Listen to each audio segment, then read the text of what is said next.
उधर इस्मा STS chief से निपटने के लिए जयपुर पहुंच चुकी थी और दूसरी तरफ सिद्धार्थ बिसलपुर पहुंच चुका था। अगर इस्मा एसटीएस चीफ राकेश अस्थाना की हत्या करने में कामयाब होती है तो इस मौत का इल्जाम सिद्धार्थ के सिर पर आने वाला था, क्योंकि उसी ने इस्मा को पैसे देकर उसके जयपुर पहुंचने का रास्ता साफ किया था। वरना उस बस ड्राइवर ने तो इस्मा को राजसमंद के पास ही उतार दिया था। लेकिन उससे पहले सिद्धार्थ को अपनी जान बचानी थी। जब वो सड़क से बिसलपुर गांव के अंदर जाने के लिए घुसा तो वहां पड़ने वाले बरगद के पेड़ से उसको अजीब अजीब सी आवाजें सुनाई देने लगी थी। सिद्धार्थ ने गुल्लू को जगा दिया था, जो उसकी पीठ पर टंगे बैग में आराम से सो रहा था।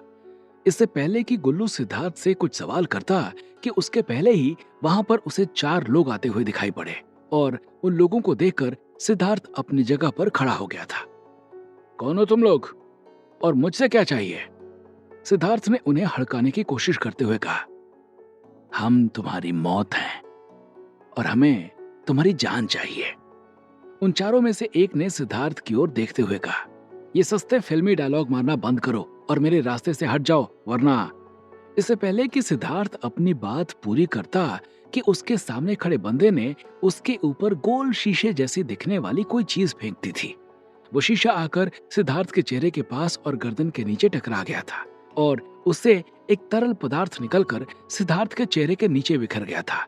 और जैसे ही वो तरल पदार्थ सिद्धार्थ के शरीर पर आया, सिद्धार्थ को बहुत तेज जलन महसूस हुई और वो दर्द के मारे चीख उठा था। उसने जब अपने गले पर हाथ लगाया तो उसके हाथ में अपने गले से मांस और खून निकलता हुआ दिखाई दिया था। एसिड? तुमने मेरे ऊपर एसिड फेंक दिया? सिद्धार्थ चीखते हुए बोला। और इससे पहले कि वो आगे कुछ कर पाता, एक बेसबॉल का बैट आकर उसके सिर से टकरा गया था और उसके टकराने से सिद्धार्थ वहीं गिरकर बेहोश हो गया था। सिद्धार्थ के बेहोश होते ही गुल्लू समझ गया था कि सिद्धार्थ के ऊपर खतरा आ चुका है और उसका शरीर धीरे धीरे बढ़ना शुरू हो चुका था। सिद्धार्थ के गिरने के बाद उन आदमियों में से एक ने अपनी कमर में टंगे हुए बैग से एक इंजेक्शन निकाला और उसे लाकर सिद्धार्थ की कमर में घुसा दिया था। वो शायद बेहोशी का इंजेक्शन था। वो शायद सिद्धार्थ को पूरी तरह बेहोश करना चाहते थे। इसी बीच गुल्लू का साइज लगातार बढ़ता जा रहा था। अब वो लाल पांडा के साइज से एक छोटे से कुत्ते के साइज पर पहुंच गया था। भाई, इसका बिल्ला बढ़ रहा है, देखो। उन आदमियों में से एक ने गुल्लू की ओर देखते हुए कहा और उसके इतना कहते ही सिद्धार्थ को इंजेक्शन देने वाले आदमी ने एक इंजेक्शन उठाकर गुल्लू की पीठ में चुभो दिया था और इंजेक्शन बॉडी में जाते ही गुल्लू भी बेहोश हो गया था। क्या करना है इनका? उन आदमियों में से एक ने सवाल किया। औकात याद दिलानी है ताकि आगे से हमारे साथियों से उलझने से पहले याद रखे। इतना कहकर 2 लोगों ने मिलकर सिद्धार्थ को उठाया और एक ने गुल्लू को गोद में लिया और उन्हें वहां से लेकर चल पड़े। इधर वो लोग सिद्धार्थ और गुल्लू को लेकर जा रहे थे और उधर दूसरी तरफ इंद्रनगर में बने कुलगुरु विचित्रवीर के आश्रम में अभी भी सन्नाटा फैला हुआ था। क्या आपको लगता है कि हमें युवराज रुद्रदेव तक ये बात पहुंचाने के लिए महाराज चंद्रमौली के कवच का इस्तेमाल करने की जरूरत है?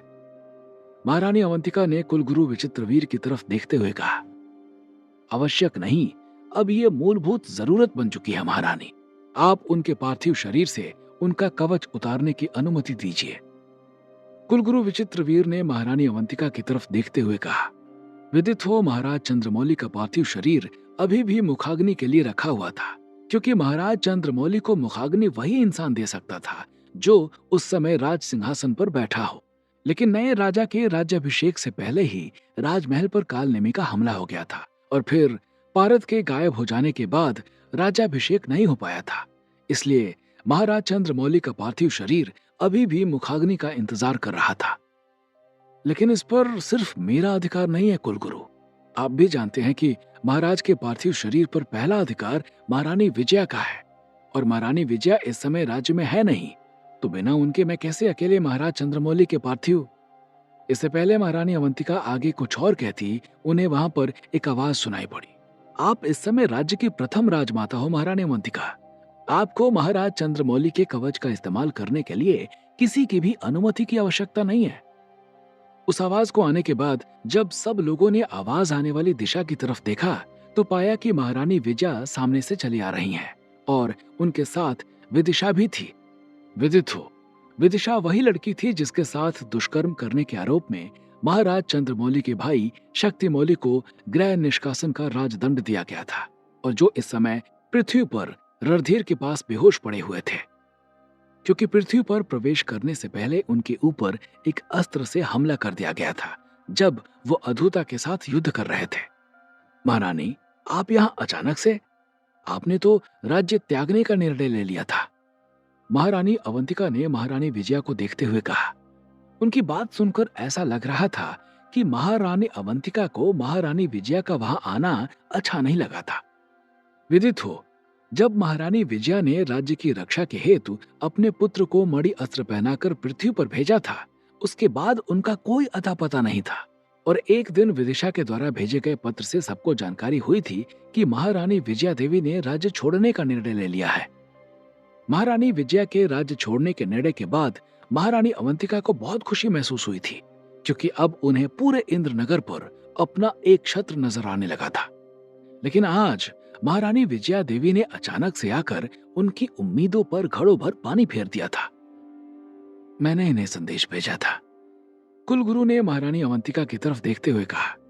महारानी विजया के आने के बाद कुलगुरु को महाराज चंद्रमौली के कवच के इस्तेमाल की अनुमति दे दी थी और उनकी अनुमति पाते ही कुलगुरु बद्री समेत अपने बाकी शिष्यों के साथ कवच को जागृत करने के लिए होने वाली पूजा की तैयारी में लग गए थे। कवच के जागृत होने के बाद कुलगुरु युवराज रुद्रदेव को इंद्रनगर राजघराने के पवित्र जल को पारद के ऊपर गिराने का आदेश देने वाले थे और ऐसा होने के बाद पारद पहले से कई गुना ज्यादा शक्तिशाली हो जाने वाला था और फिर आदित्य के द्वारा पहले से सीखी गई सभी कलाएं राज्य रक्षक यानी सिद्धार्थ के अंदर आ जाने वाली थी और फिर सिद्धार्थ बिना प्रशिक्षण लिए आ सकता था। ये बात कुलगुरु समेत बाकी लोग मानकर चल रहे थे कि ऐसा हो सकता था।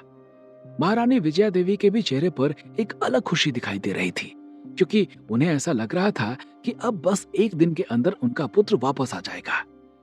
लेकिन जो हम चाहते हैं वो अगर हमें हासिल हो जाए तो कोई और तमन्ना कहाँ रह जाएगी। कवच जागृत होने के बाद इंद्रनगर के ऊपर असली आफत आने वाली थी, क्योंकि ये सब बिल्कुल वैसे ही हो रहा था जैसा महान माँ चाहती थी। महान माँ ने ऐसा चक्कर चलाया था कि पूरा इंद्रनगर उनके चक्कर में फंसा हुआ था। इधर कुलगुरु इंद्रनगर के दिवंगत महाराज चंद्रमौली के कवच को जागृत करने की तैयारी कर रहे थे ताकि वो राज्य रक्षक को जल्द से जल्द बुला सकें, और उधर दूसरी तरफ सिद्धार्थ गांव से बहुत दूर बनी एक पुरानी हवेली के खंडहर में एक कुर्सी से बंधा हुआ था। एसिड पड़ने की वजह से सिद्धार्थ का गला पूरी तरह से कट चुका था और उससे खून लगातार बह रहा था। सिद्धार्थ जब तक बेहोश था तब तक उसे जलन महसूस नहीं हुई, लेकिन होश में आने के बाद सिद्धार्थ ने फिर से चीखना शुरू कर दिया था। सिद्धार्थ की हालत बहुत खराब थी। अगर वो एक आम इंसान होता तो अब तक उसकी जान जा चुकी होती। चूंकि उसके पास पारद की शक्तियां थी और पारद के टुकड़े के आ जाने की वजह से वो और शक्तिशाली हो गया था, इसलिए वो सिद्धार्थ की जान की रक्षा कर रहा था। कौन हो तुम और मुझसे क्या चाहते हो? सिद्धार्थ ने अपने सामने बैठे हुए आदमियों को देखते हुए कहा। तूने सही कहा था भाई, इसके पास जरूर कोई जादू है, वरना इतनी देर में तो इसको मर जाना चाहिए था। सिद्धार्थ के बोलने पर उन आदमियों में से एक ने कहा, तुम लोग हो कौन? सिद्धार्थ ने फिर से सवाल किया। उसका दर्द के मारे बुरा हाल था। उन लोगों ने सिद्धार्थ को कटीले तारों से बांध रखा था, जिससे सिद्धार्थ जब अपने आप को छुड़ाने की कोशिश करता तो कांटे चुभने की वजह से वो दर्द के मारे तड़प उठता था। तू बता पहले कि तू अभी तक बचा कैसे हुआ है? अगर तेरे पास कोई जादुई शक्ति है तो हमें दे दे, हम तुम्हें जाने देंगे। उन आदमियों में से एक ने सिद्धार्थ की तरफ देखते हुए कहा। अब सिद्धार्थ का गुस्सा बढ़ने लगा था और उसकी आंखों से सुर्ख लाल रोशनी निकलने लगी थी।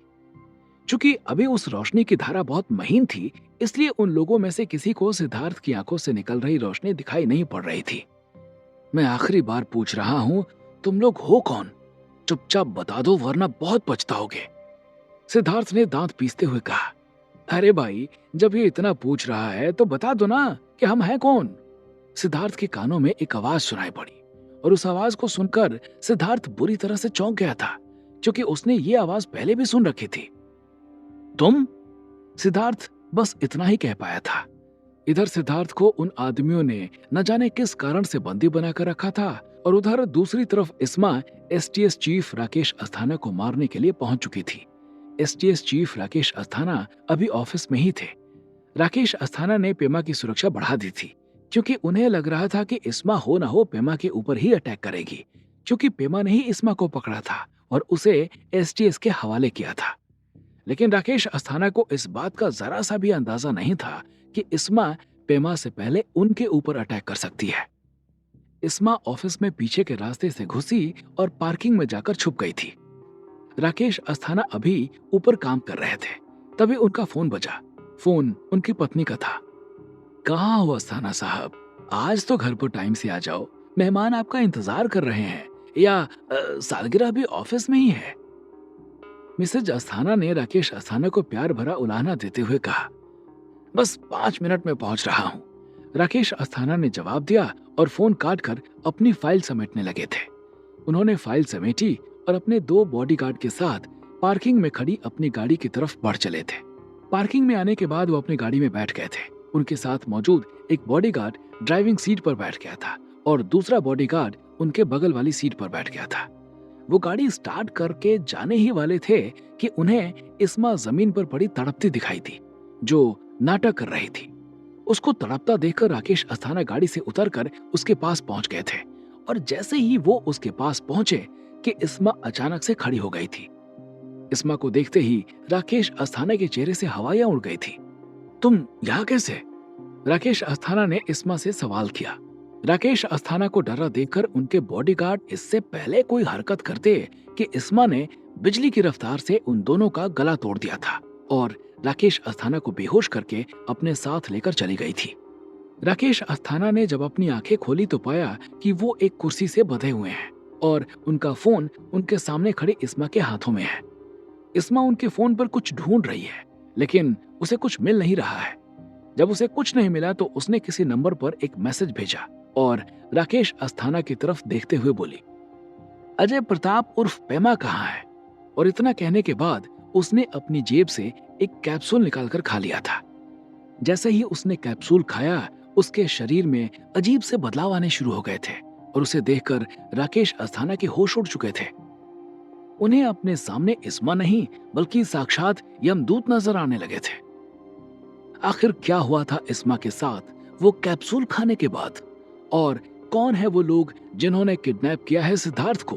क्या कार्तिक ने किया है सिद्धार्थ के साथ धोखा? क्या होगा जब कुलगुरु जागृत करेंगे महाराज चंद्रमौली के कवच को? क्या होंगे इन सभी सवालों के जवाब? हमें कमेंट करके जरूर बताएं और आगे की कहानी जानने के लिए सुनते रहिए भूमिपुत्र सिर्फ पॉकेट एफएम पर।